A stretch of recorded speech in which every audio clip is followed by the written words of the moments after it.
రావు గారు రిటైర్ అయ్యారు. పెద్ద మొత్తంలో రిటైర్మెంట్ అమౌంట్ వచ్చింది. 20 లక్షలు తను మరియు భార్య జాయింట్ అకౌంట్లో ఉంచి ఆమెకు ఏటీఎం కార్డు ఇచ్చి పిన్ నెంబర్ కూడా చెప్పాడు.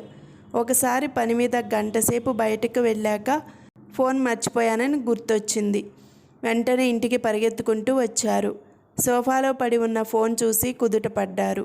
సోఫాలో కూర్చొని భార్యను ఫోన్ ఏదైనా వచ్చిందా అని అడిగారు.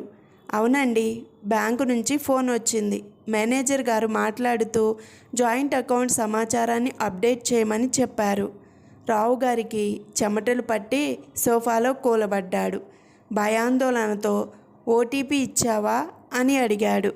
భార్య, అవును, బ్యాంకు మేనేజర్ స్వయంగా ఫోన్ చేశారాయే, అందుకే నేను అతనికి ఇచ్చాను. రావుగారు ఇంకా కుప్పకూలిపోయాడు. తల తిరుగుతున్నట్టు అనిపించింది. తన మొబైల్ ఫోన్లో బ్యాంక్ బ్యాలెన్స్ చెక్ చేశాడు. ఇందులో 20 లక్షలు అలాగే ఉన్నాయి. కాస్త నెమ్మదించి, ఇంతకీ ఏ ఓటీపీ ఇచ్చావు అని అడిగారు. భార్య అమాయకంగా చెప్పింది.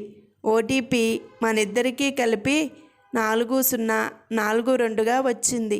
జాయింట్ అకౌంట్ కదా, అందుకే నా వంతు ఓటీపీ 2021 ఇచ్చాను. రావుగారికి పోయిన ప్రాణం వచ్చినట్లు అనిపించింది. ఇంకా నయం, ఓటీపీ బేస్ సంఖ్య అయి ఉంటే. జ్యోతిష్కుడు, ఏంటయ్యా నీ చేయి ఇంత అద్భుతంగా ఉంది?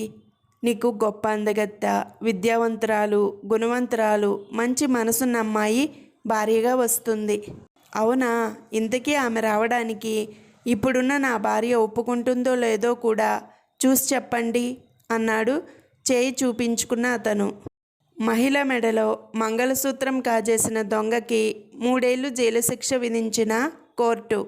పేపర్లో వార్త చదువుతూ నిట్టూర్చింది సుందరి. ఆ మాట విని తాలిబొట్టు కాజేసిన వాడికి 3 ఏళ్లు, ఆ తాలి కట్టిన వాడికి జీవితాంతం శిక్ష. మనసులోనే భారంగా నిట్టూర్చాడు.